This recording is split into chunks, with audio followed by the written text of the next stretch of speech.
காலத்தில் இயேசு தோன்றி அவரை நோக்கி உலகெங்கும் சென்று படைப்பிற்கெல்லாம் நற்செய்தியை பறைசாற்றினார்.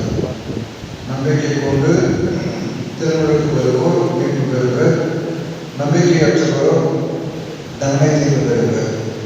நம்பிக்கை கொண்டோர் மீட்பெறும் அருமடையாளங்களை செய்வர்.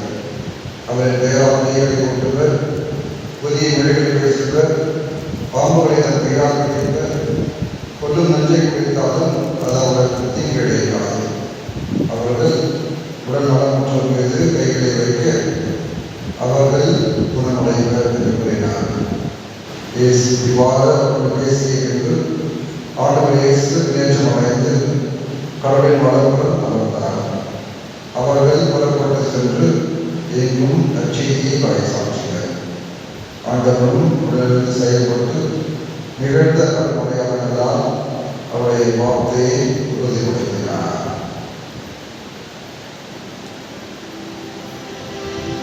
ஆண்டவரின் அருள்வாக்கு.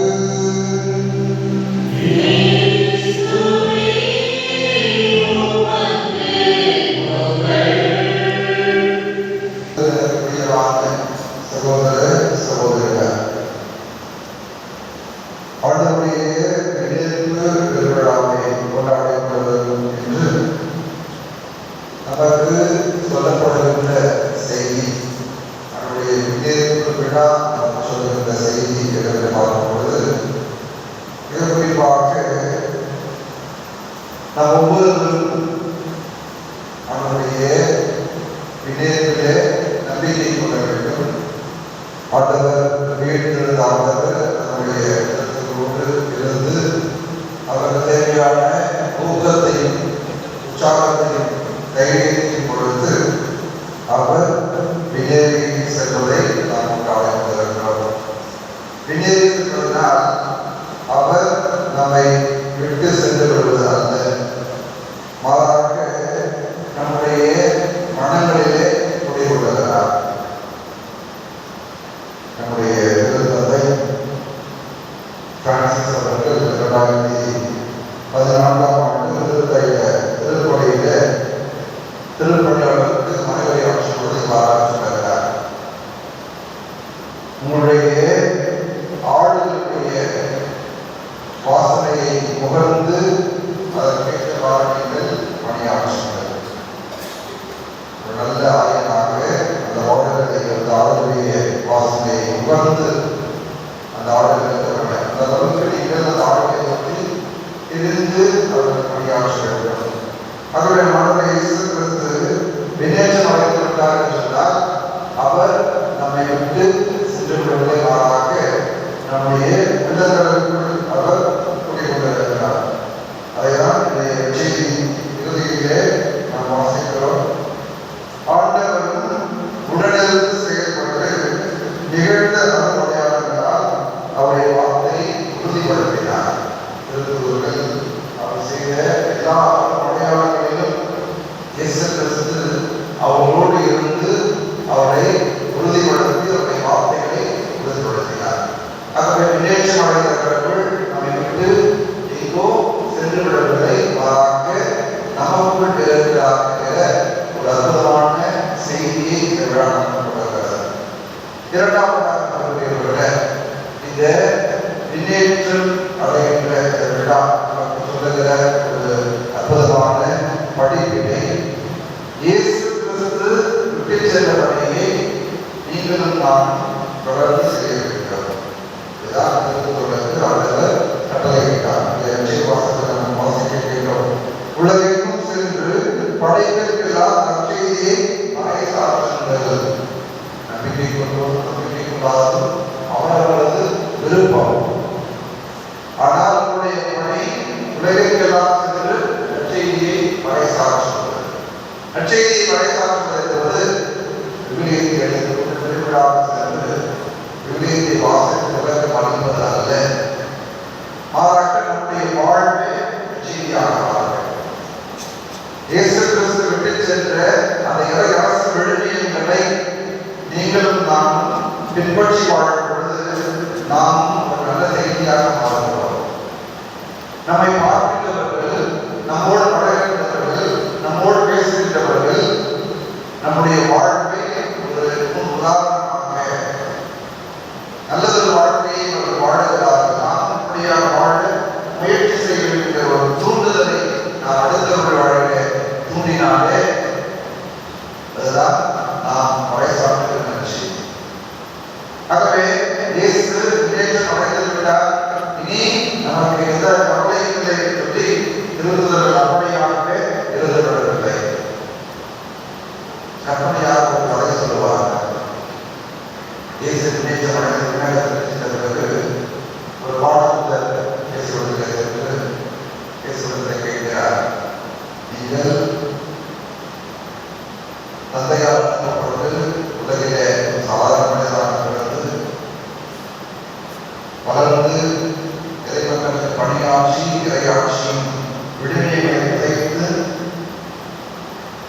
இப்பொழுது இறந்து வீட்டிலிருந்து நிச்சயமாக வந்துவிட்டீர்கள். நீங்கள் துவங்கிய இந்த பணியை யார் உடனே செய்வது? இப்பொழுது சொல்லுகிறார், நான் என்னுடைய திருக்குறளில் இந்த பணியை விட்டு வந்திருக்கிறேன். இப்பொழுது வாழ்ந்து மீனவர்கள் வரிவசூலை மூலமான சாதாரண படிக்காத மாநில மக்களிடத்தில் ஒப்பு கொடுத்து கொண்டிருக்கிற அவர்களால் சொல்லி பணத்தை கேட்கிறார். ஆனால் இயேசு விட்டு சென்ற பணியை இத்தனை ஆண்டுகளாக அந்த பணிக்காக மீனவ திருத்தூதர்கள் இதுவரை இந்த திரு அவையை வழிநடத்தி கொண்டிருக்கிறார்கள். இயேசு கிறிஸ்து விட்டு சென்ற அந்த இறையாட்சி விழுமியங்களை, அந்த இறையாசை கட்டி எழுப்பியிருக்கிறார். இதுதான் யதார்த்தமான உண்மை. அவர்கள் அதிகமாக படிக்கவில்லை. ஆனால் அவருடைய வாழ்வு, அவர் வாழ்ந்த வாழ்வு கிறிஸ்துவுக்கு உகந்த ஒரு வாழ்வாகும். அவர் வாழ்ந்த வாழ்வு கிறிஸ்துவின் நற்செய்தியாக மக்கள் மத்தியிலே இருந்தது. கிறிஸ்துவுடைய வாழ்க்கையை பார்த்து அநேகம் பேர் கிறிஸ்துவை பின்பற்ற அவர்களை வந்து திருத்தூதர் பணிகளிலே நாம் வாசிக்கிறோம். ஆகவே இயேசு கிறிஸ்து விட்டு சென்ற இந்த பணியை நாம் ஒவ்வொருவரும் தொடர்ந்து ஆட்சிக்கிறோம். இறையாசி விழுமியங்களை நாம் கட்டி எழுப்ப வேண்டும். இறையாசி கட்டி எழுப்ப வேண்டும். நான் நல்லவனாக வாழ்ந்தினால் திருவை சமத்துவமா, நான் ஒருவன் விட்டு போவதனால் திருவை அடைந்து விடுமா என்கிற பல கேள்வி நம்முடைய உள்ளத்தில் எழலாம். ஆனால் கடவுள் நம்மை அழைத்திருக்கிறார். பெயர் சொல்லி திருவிழாவின் வழியாக என் மகனை என் மகனை என்று அழைத்திருக்கிறார். அந்த கடவுளை நம்புகிறோம். அந்த இயேசு கிறிஸ்துவை மீட்பராக ஏற்றுக்கொள்கிறோமா? இந்த நாளிலே நமக்கு கொடுக்கப்படுகிற ஒரு தலையாய பணி திரு அவையின் குடும்பத்தில் இருக்கிற நமக்கு கொடுக்கப்படுகிற ஒரு தலையாய பணி. ஆகவே இந்த நாளில் நாம் சிந்தித்து பார்ப்போம். இயேசு கிறிஸ்து விட்டு செல்கிற இந்த பணியை நான் என்னுடைய வாழ்க்கைக்குள்ளே எப்படி தொடர்ந்து ஆரம்பிக்கிறேன்? என்னுடைய செயல்பாடுகள், என்னுடைய வார்த்தைகள், நான் பேசுகிற பேச்சுக்கள், நான் செய்கிற நற்செயல்கள், இவை அனைத்துமே நற்செய்தியை அடிப்படையாக கொண்டு, இறையரசின் விழுமியங்களை அடிப்படையாக கொண்டு இருக்கின்றதா?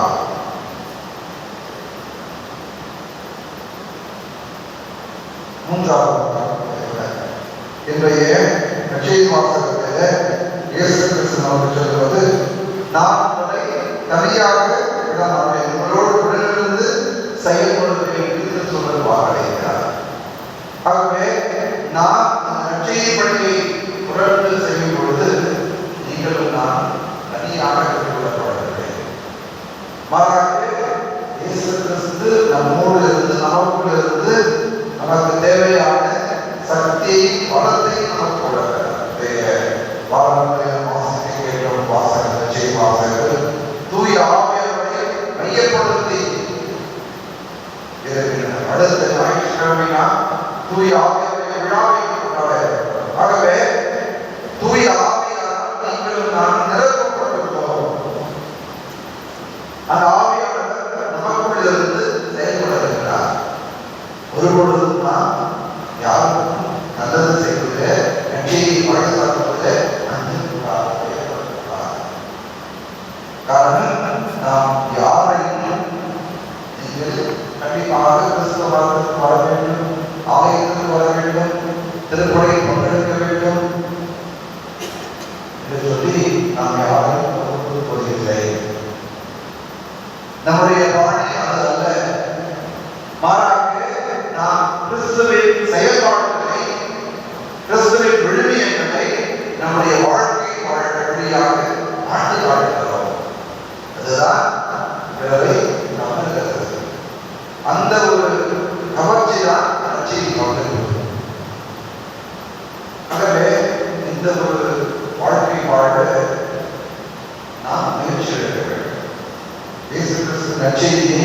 நம்முடைய வாழ்க்கையின் வழியாக பறைசாற்றுவது ஒரு மிகப்பெரிய சவால். வாய் வழியாக சொல்வது என்பது, நம்முடைய வாழ்க்கையின் வழியாக வாழ்ந்து காட்டுவது என்பது மிக கடினம், ஒரு மிகப்பெரிய சவால். அதுதான் இயேசு கிறிஸ்து இன்று நம்மிடத்திலே எதிர்பார்க்கிறார். ஆகவே அன்புக்குரிய சகோதர சகோதரிகளே, ஆண்டவருடைய விண்ணேற்பு விழாவை கொண்டாடுகிற இன்று ஆண்டவர் விண்ணேற்றம் அடைந்து நம்மை விட்டு சென்று விடவில்லை. மாறாக நம்மோடு இருக்கிறார், நமக்குள் இருக்கிறார், நமக்குள் இருந்து நமக்கு ஒரு பணியை கொடுத்து செல்கிறார். உலகெங்கும் சென்று நற்செய்தியை பறைசாற்றுகிறது. நம் வாழ்க்கை நம்முடைய நற்செய்தியை பறைசாற்றுகிறது. அவ்வாறு பறைசாற்றும் பொழுது நாம் தன்னந்தனியாக விடப்படவில்லை. அவர் நம்மோடு இருந்து நமக்குள் செயல்பட்டு வருகிறார், நமக்கு உறுதி கூட்டுகிறார், நமக்கு தேவையான சக்தியை பலத்தை தைரியத்தை கொடுக்கிறார் என்கிற ஒரு நம்பிக்கை கொண்டு நம்முடைய வாழ்வை ஒரு நல்ல செய்தியாக அடுத்தவர்களுக்கு நல்ல ஒரு எடுத்துக்காட்டை தருகிற ஒரு வாழ்வாக வாழ தேவையான உடல்களை வேண்டி தொடர்ந்து இந்த முறையில நாம் கொண்டாடவும் சிறப்பாக அன்னைய தினத்தை கொண்டாடுகிற இன்று அன்னையுடைய அன்பையும் வலிமையும் தியாகத்தையும் நாம் செயல்படுத்துவோம். இந்த உலகத்தில யாருமே அன்னை இன்றி இந்த உலகத்தில பிறப்பதற்கான வாய்ப்பு இல்லை. இந்த உலகத்தில் பிறக்கின்ற ஒவ்வொரு உயிருக்கும், அது மனிதனாக உயிரினமாக எல்லாவற்றிற்குமே தாய் அவசியமாக இருக்கிறார். ஆகவே இந்த அன்னைகளை நாம் போற்றுவோம். பல நேரங்களில் அன்னைகளை நாம் மறந்து விடுகிறோம். அவன் மீது காட்டுகின்ற அன்பை மறந்து விடுகிறோம். அவன் மீது காட்டுகின்ற பதிவு பாசத்தை மறந்து விடுகிறோம். அவன் நமக்காக செய்கின்ற தியாகங்களை மறந்து விடுகிறோம். மிக குறிப்பாக வயதான அன்னையர்கள், வயதான தாய்மார்கள் நம்முடைய வாழ்க்கையில நாம் எழுதுகிற பேச்சை கேட்டால் அது வாக்கியம். நிறைய பேர் நினைச்சுப்பாங்க, வயசானவர்கள் தான் கஷ்டம், துன்பம், அவங்களை சேவை செய்ய கஷ்டம், கடினம் தான். அந்த அன்னை நான் குழந்தையாக இருக்கிற பொழுது இந்த குழந்தையை பார்ப்பது கடினம், இந்த குழந்தைக்கு எல்லாம் செய்வது கடினம் கிடைக்கிறதா நீங்கள் நான் இந்த ஒரு நிலைக்கு வந்து இருக்க முடியாது. வயதான பெற்றோரை பெற்றிருப்பது ஒரு வாக்கியம். அந்த வயதான பெற்றோருக்கு சேவை செய்வது இன்னும் அதிகமான பேர். அது நம்முடைய பிள்ளைகளுக்கு ஆசீர்வாதமாக சேவை. நான் இதை பல குடும்பங்களிலே பார்த்திருக்கிறேன், பல இடங்களிலே பல சூழ்நிலை கேள்விப்பட்டிருக்கிறேன். அது நம்முடைய அம்மாவுக்கு, அதனுடைய மாமியாருக்கு வயதான காலத்தில் முடியாத காலத்தில் நாம் நல்லா பார்த்துட்டு அவருடைய காலத்தில் என்னுடைய குடும்பம் நன்றாக இருக்கிறது, பிள்ளைகள் நன்றாக படிக்கிறார்கள், அவர் வழியாக ஆசீர்வாதம் குடும்பங்களுக்கு வந்து கொண்டிருக்கிறது. சிறிது காலத்தில் நம்முடைய பார்த்துக் நிறைய காலம் கிடைக்கும். ஆகவே இந்த அன்னைகளை நாம் போற்றுவோம், அவருடைய அன்பை போற்றுவோம், அவருடைய தியாகத்தை போற்றுவோம், அவருடைய முடிந்தவரை குறிப்பாக இந்த சூழலிலே அவர்களுக்கு நான் ஒரு பேச்சு துணை அடிக்கடி சொல்வது வயதானவர்கள் என்ற இரண்டு முக்கியமான பிரச்சனைகள். ஒன்று அவருடைய வாழ்க்கையில் இருக்கின்ற தனிமை. வயதான காலத்தில் தனிமையாகவே குடும்பத்திலே அவர் இருக்கும்போது தனியாக விட்டுவிடாது. எல்லாரும் வந்து அவர்களிடத்திலே ஒரு நாளைக்கு குறைந்து ஒரு மணி நேரமாக செலவிடுகிறது. மிக நேரம் அவரை ஓய்வெடுக்கப்படுகிறது. இரண்டாவது பிரச்சனை அவரை முதுகுடன் வாழ்த்தாக்கும்போது அவர் உடலில் ஏற்படுகின்ற குறைபாடு. வயதான உறுப்புகள் செயலிழக்க போவதற்காக பலவீனங்கள் வலி. இப்போ இது தெரியாமல் இருக்கிறால் நாம் நம்மோடு பாசத்தோடு அவரை பார்த்துக் கொள்ளும் பொழுது இந்த இரண்டு பிரச்சனைகளுமே சிறப்பாக அன்னையை போற்றுகிறதுனால அன்னையை நாம் மதிப்போம், அவருடைய அன்பை பாராட்டுவோம், பாசத்தை பாராட்டுவோம், தியாகத்தை நாம் உணர்வோம். அவனுக்கு உகந்த நல்ல பிள்ளைகளாக நாம் வாழ்வதுதான் நம்முடைய அன்னையருக்கு நாம் செய்கின்ற இதையே